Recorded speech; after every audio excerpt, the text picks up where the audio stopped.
Assalamualaikum warahmatullahi wabarakatuh. Perkenalkan, saya Jani Eko Fitrianto dengan NPM 22312150 kelas IF22DX.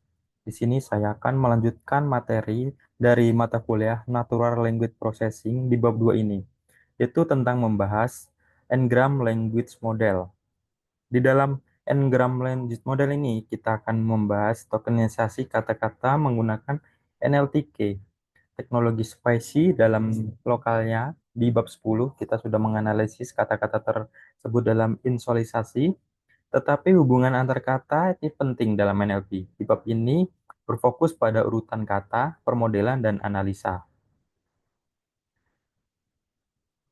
Biasanya kita sering menemukan kesalahan ejaan, seperti it's calendar, not calendar. Nah, terletak pada huruf C, kalender. Nah, dan di definisi dan not definisi. Is tomorrow not tomorrow? Is noticeable not noticeable? Kemudian is convention not convention. Nah, sering kita menemukan ejaan seperti itu yang salah. Sini kita akan membahasnya di bab 2 ini. Teks yang menyorot kesalahan ejaan dan tata bahasa dalam warna kuning dan biru ditunjukkan pada gambar 2.2. Nah, seperti ini. Kita lihat gambar titik 2 ini. Ini terdapat kesalahan ejaan dan tata bahasa.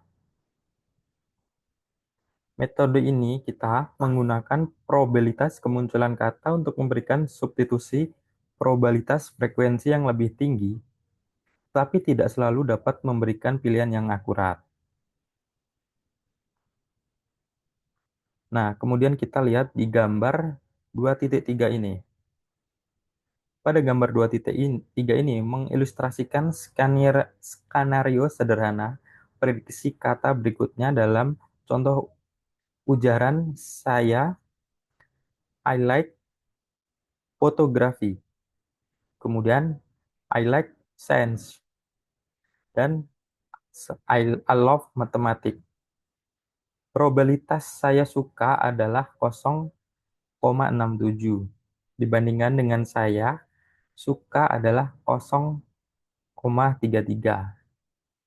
Probabilitas suka fotografi dan suka sains serupa pada 0,5. Menetapkan probabilitas pada skenario saya suka fotografi dan saya suka sains. Keduanya 0,67 dikali 0,5 berarti 0,335. Dan saya suka matematika adalah 0,33 dikali 1. Dan hasilnya 0,33.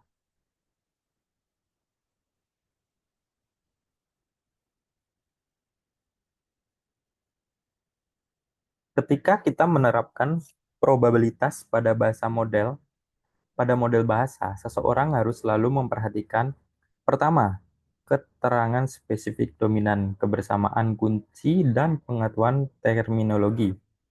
Kemudian pengetahuan sintaksis. Kemudian akal sehat atau pengetahuan dunia. Ketika kita bisa menerapkan probabilitas dan prediksi kata dalam suatu ujaran, ada kata-kata yang sering diusulkan berdasarkan peringkat dan frekuensi untuk memberikan estimasi optimus berurutan. Nih, semisal kalimat 2.1 ini. I noticed their children standing on the ground beach bench. Ground bench. Kemudian kalimat 2.2. I just bought some orange from the supermarket shop. They stop the car and they open the door or windows. Struktur di 2.3 ini membingungkan karena metode perhitungan kata dengan dominasi pengetahuan yang cukup besar adalah memadai tetapi tidak memenuhi akal sehat atau pengetahuan dunia atau pengetahuan dominan tertentu.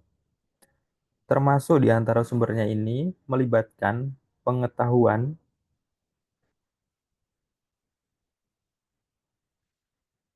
sintaksis skenario yang dikaitkan untuk melakukan suatu dengan tingkat yang lebih tinggi. yang di yang dikaitkan untuk melakukan sintaksis yang lebih tinggi di tempat kejadian seperti pengetahuan deskriptif untuk membantu menebak meskipun mudah dan biasa untuk mempelajari kata sebelumnya dan pelacakan kata ini salah satu teknik yang paling berguna dalam prediksi kata. Mari kita mulai untuk beberapa metode perhitungan kata sederhana dalam NLP. Ngram model bahasa.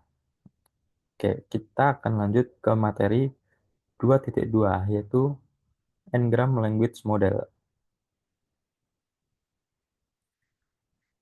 Telah kita pelajari bahwa motivasi pada prediksi kata dapat diterapkan pada pengenalan suara, pembuatan teks, dan chatbot tanya jawab. Model bahasa Ngram juga disebut model Ngram atau Ngram. Menurut Sidorov 2019 dan Liu et al. 2020 adalah metode mendasar untuk memformalkan prediksi kata menggunakan kualitas probabilitas Ngram. Model statistik yang terdiri dari urutan kata dalam bilangan Ngram yang umum digunakan. Nah, meliputi pertama unigram, merujuk pada N sama dengan 1. Unigram ini jarang digunakan dalam praktik karena hanya mengandung satu kata dalam Ngram. Namun, unigram penting untuk dijadikan dasar normalisasi probabilitas Ngram tingkat tinggi. Kemudian, kedua ini bigram, merupakan gabungan dua kata yaitu N sama dengan 2. Contohnya, I have, I do, he thinks, she knows, dan sebagainya. Bigram banyak digunakan dalam berbagai aplikasi karena frekuensi kemunculannya yang tinggi dan mudah dihitung. Kemudian yang ketiga yaitu trigram, merujuk pada kumpulan tiga kata yaitu N sama dengan 3.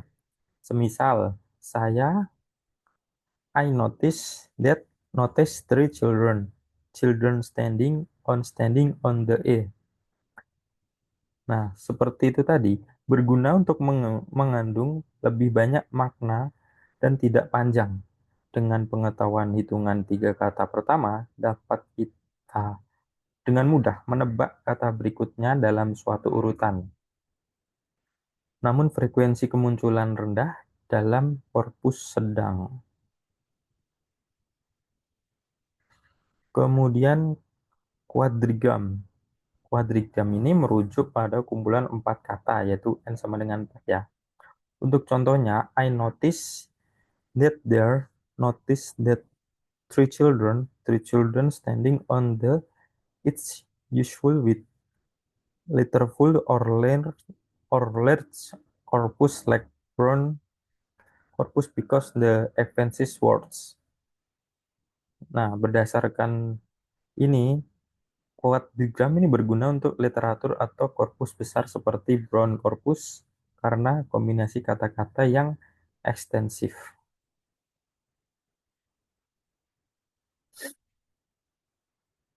Untuk n-gram yang cukup besar, dapat kita menyajikan pengetahuan yang lebih sentral namun dapat menimbulkan masalah jika terlalu besar. Artinya, probabilitas dan kemunculan penangkian kata jarang terjadi dan bahkan nol dalam hitungan probabilitas.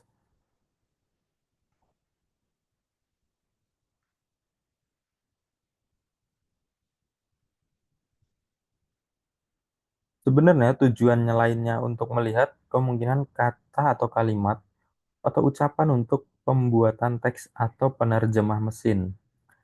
Misalnya, the doctor recommend a CAT scan to the patient. Mungkin sulit untuk memahami apa itu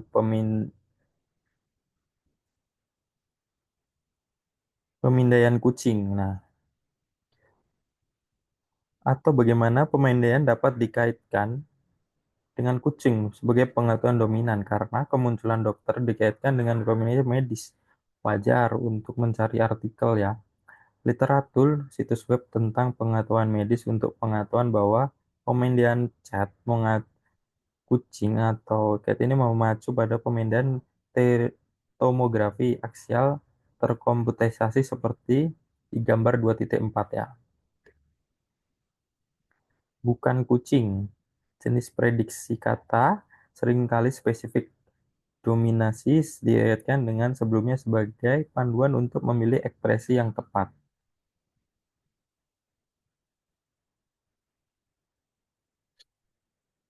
Kemudian kita lanjut di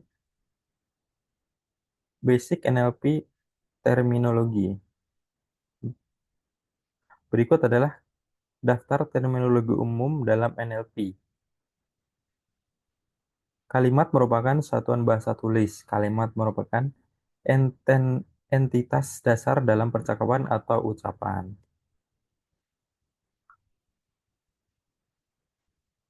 Kita lihat di gambar 2.4 ini merupakan pemindahan tomografi aksial terkomputerisasi.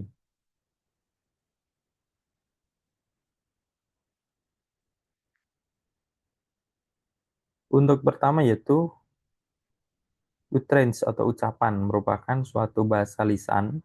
Berbeda dengan konsep kalimat, ucapan biasanya bersifat spesifik pada ranah dan budaya tertentu. Artinya ucapan berbeda-beda menurut negara dan bahkan di dalam suatu negara. Kemudian word from merupakan bentuk terinfeksi yang terjadi pada korpus.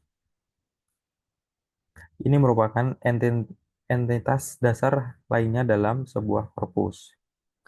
Kemudian type atau word adalah kata-kata berbeda dalam suatu korpus. Kemudian tokens adalah entitas atau objek generik dari suatu bagian. Token berbeda dengan bentuk kata karena token dapat merubah kata atau simbol yang bermakna, tanda baca, karakter, dan sederhana lainnya. Kemudian stem merupakan bentuk akar kata. Stemming adalah proses pengurangan kata yang terinfeksi atau terdeteksi atau sebuah turunan dari akar katanya. Kemudian lema. Lema ini adalah bentuk abstrak yang memiliki bentuk-bentuk kata, akar kata, jenis kata, pengertian kata, dan kata yang sama.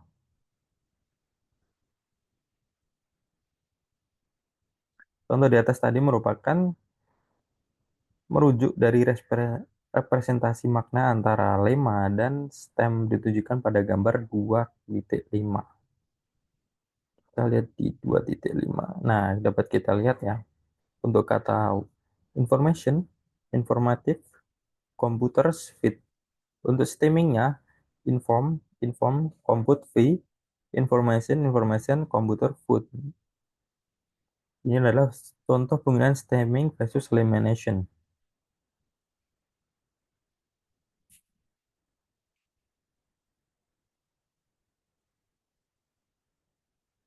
Untuk kita dapat menghitung pemodelan bahasa dan aturan rentai.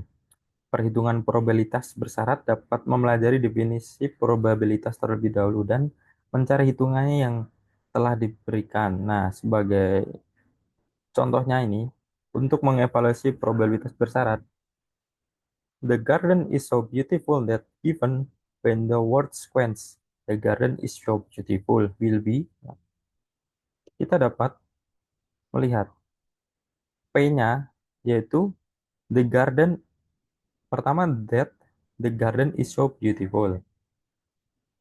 Kemudian P yang kedua, the garden is so beautiful that. P yang ketiga, P the garden is so beautiful.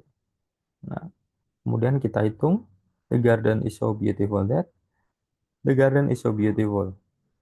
Meskipun perhitungannya mudah, tetapi jika korpus atau kumpulan teksnya sedang, probabilitas bersyarat ini jumlahnya kemungkinan besar akan nol. Aturan rantai probabilitas berguna sebagai asumsi independen untuk memperbaiki masalah ini.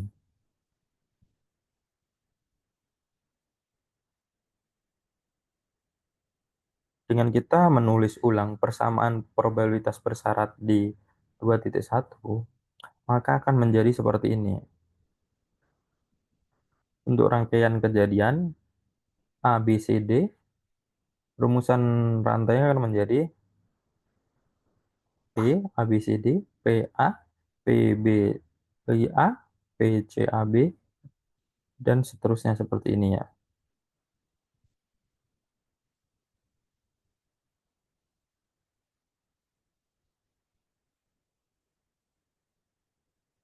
Nah, jika urutan kata dari satu posisi satu sampai N sebagai W S not W1N, didefinisikan aturan rantai dapat diterapkan pada urutan yang menjadi model seperti berikut ini.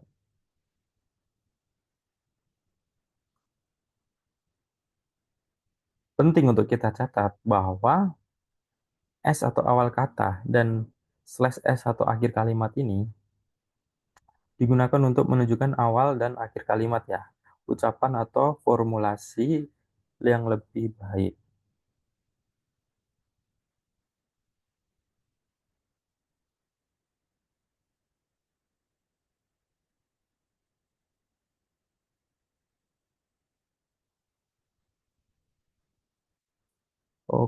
Oke, kita lanjut di Markov chain Ingram model. Nah,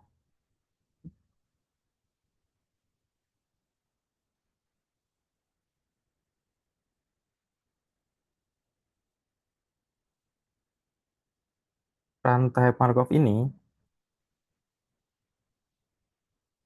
ada ilmuwan bernama Andres Markov pada tahun 1856 sampai 1922, seorang matematikawan dan akademisi Rusia terkenal yang memberikan kontribusi signifikan terhadap sains dengan mempelajari teori probabilitas.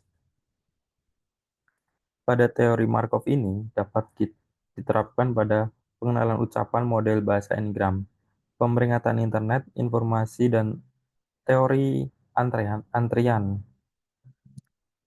Ada pemodelan rantai Markov dominan di dimensi tunggal dan disebut hidden. Rantai Markov ini dalam karakter tulisan tangan dan pengenalan suara manusia, model ini memiliki konsep penting yang disebut asumsi Markov, yang mengasumsikan bahwa seluruh sejarah pasti tidak diperlukan. Dengan kata lain, suatu peristiwa dapat bergantung pada seluruh sejarahnya. Itu hanyalah sejarah yang terdapat pada panjang tetapi merupakan inti dari teori rantai Markov.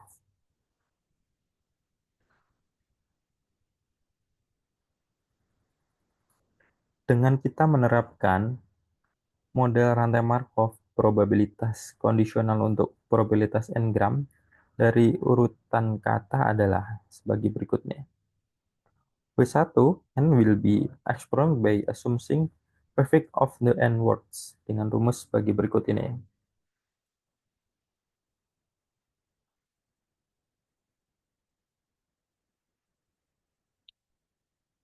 Dapat kita simpulkan bahwa dengan kata lain probabilitas kondisional kompleks asli dari urutan kata yang dinyatakan dalam persamaan gambar 2.6 ini dapat dengan mudah dievaluasi dengan urutan probabilitas bigram.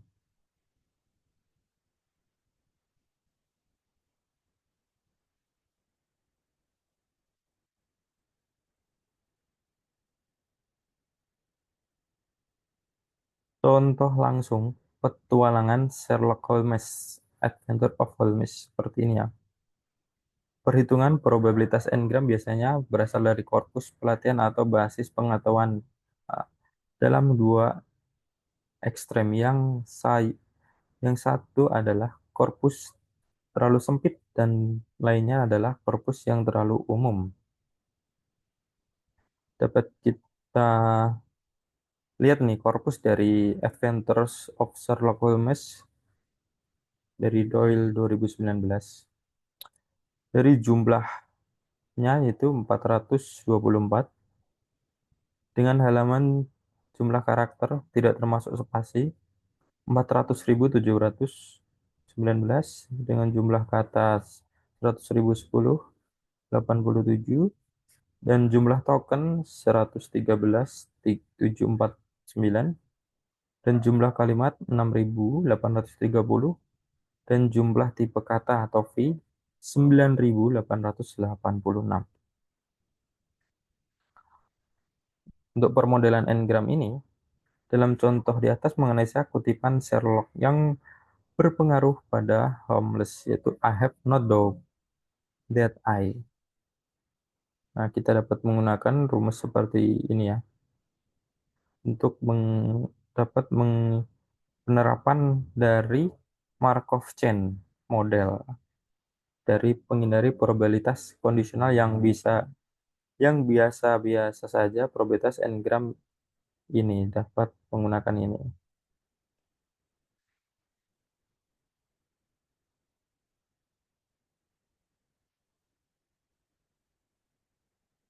Nah, kalau yang gambar 2.7 ini merupakan hitungan unigram untuk kata-kata I haven't, I have not done that form dari Adventures of Sherlock Holmes tadi. Kemudian, untuk gambar 2.8 merupakan bigram dari tata bahasa dari Adventure Holmes tadi. Kemudian untuk gambar 2.9 ini merupakan bigram grammar fragment terkait tentang ucapan I have not done that I from the Adventure Holmes tadi.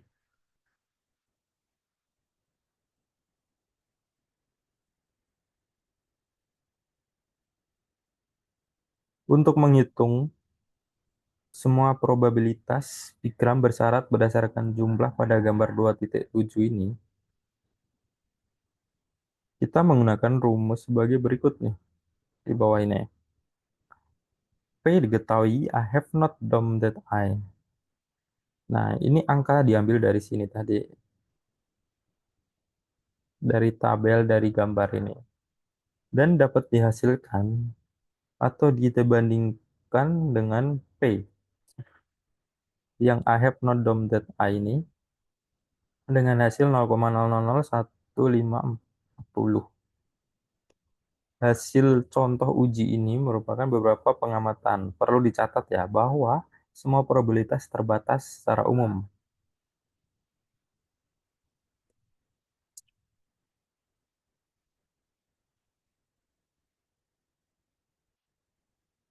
Kemudian untuk gambar 2.10 ini merupakan bigram menghitung I have not done that I. Nah, hingga gambar 2.11 ini probabilitas bigram dinormalisasi dengan kata yang sama.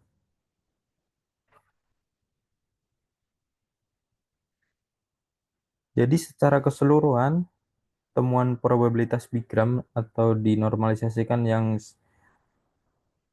I have is 0,105 ini tidak diragukan lagi. Dari hasil 0,167 adalah yang tertinggi, bahwa satu adalah 0,129.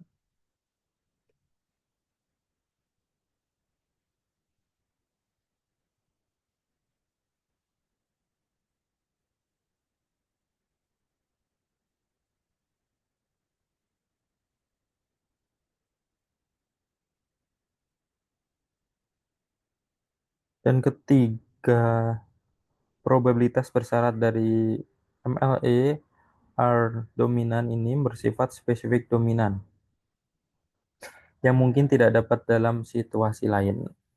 Kita lanjut ke metode Shannon dalam model n-gram.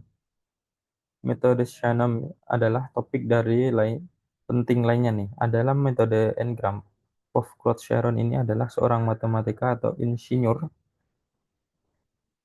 listrik kriptografer Amerika yang terkenal juga dikenal sebagai bapak teori informasi dan pendiri utama kriptografi komputer. Ia menulis tesis yang terkenal pada usia 21 tahun sebagai mahasiswa magister di MT yang menunjukkan aplikasi listrik aljabar Boylan untuk membangun hubungan numerik logis apapun dengan makna. Salah satu makna yang berpengaruh yaitu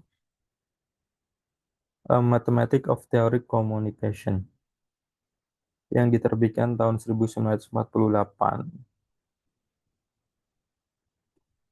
Nah, ada beberapa langkah, yaitu 4 langkah metode Sharon ini untuk mengembangkan pembangkit bahasa natural generation ditunjukkan pada gambar 2.12. Nah, Shannon Method Language Generation. Yang pertama, choose a random n-gram. Awal kalimat, according to the probability, hingga yang nomor 4 ini. Algoritma metode Sharon untuk pembangkitan tata bahasa.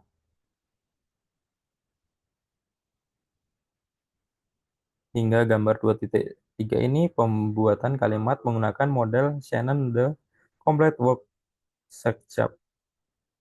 Singkatnya, hasil Unigram menunjukkan bahwa keempat kalimat acak hampir tidak berarti karena menggunakan satu kata untuk menggunakan probabilitas sebagai bahasanya tanpa hubungan.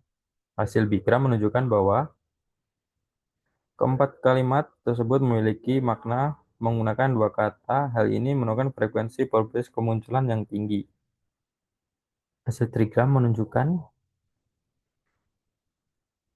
bahwa hubungan kata bersifat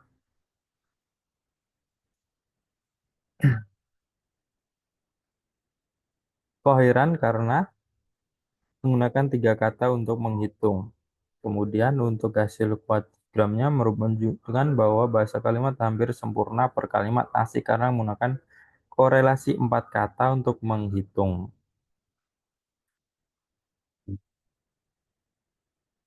Nah, untuk tujuan ilustrasi tentang bagaimana pengetahuan dominan mempengaruhi n-gram, kita dapat melihat di gambar 2.14 ini.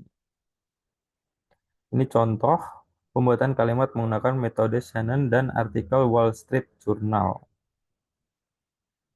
Terdapat unigram, bigram, trigram, dan quadrigramnya.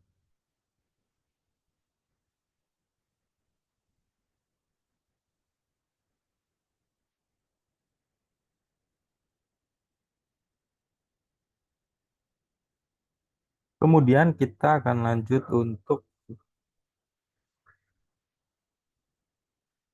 evaluasi language model dan teknik smoothing teknik. Nah, evaluasi ini adalah metode standar untuk melatih parameter pada set pelatihan dan meninjau kinerja model dengan data baru secara konstan.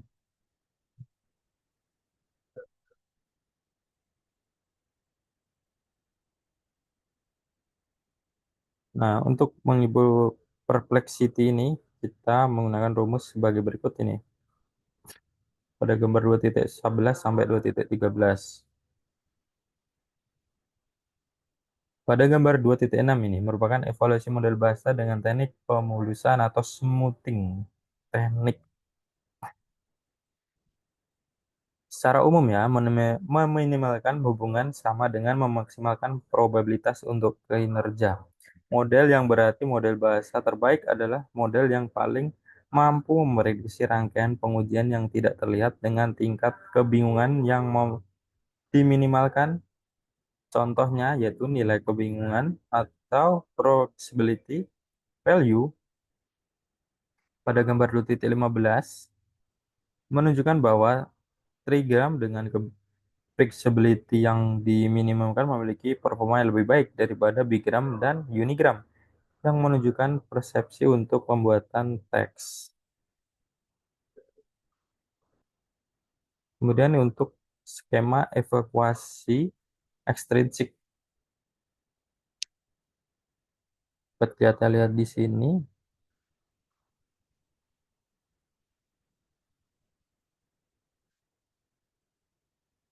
ada teknik smoothing,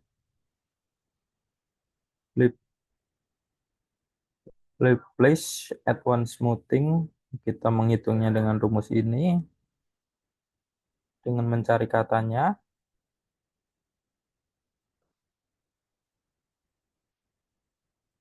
Dari gambar ini, kita dapat melihat bahwa perhitungan bigram dengan dan tanpa metode Liplish.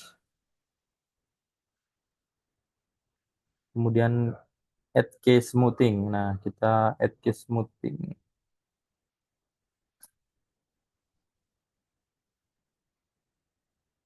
Itu mengasumsikan bahwa setiap n gram terlihat dan k kali, tetapi kejadian terlalu jarang untuk dimati. Angka nol ini merupakan kejadian langka yang jumlahnya kurang dari satu dan tidak setara dengan artinya ada garis antara nol dan satu. Bisa jadi 01, 00, 01, 02, bahkan lebih kecil. Jadi hitungan non-integer ditambahkan sebagai ganti satu pada setiap hitungan, misalnya 0, 0, 0,05, 0,1, 0,2. Seperti itu untuk rumusnya seperti ini.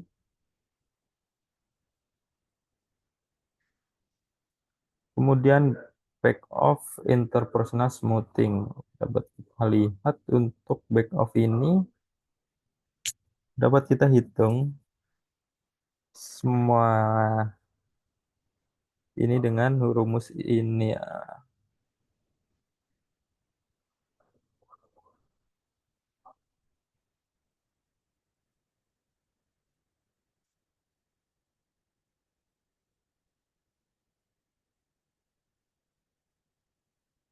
Nah, untuk latihannya sudah saya jelaskan atau sudah saya kerjakan pada pengumpulan tugas yang telah dikumpulkan pada pertemuan di hari Sabtu. Itu sudah menyangkut dengan edge smoothing, probability. Di situ sudah lengkap dengan kita mencari korpusnya. Demikian penjelasan di materi bab 2 ini. Apabila ada salahnya, mohon maaf. Wassalamualaikum warahmatullahi wabarakatuh.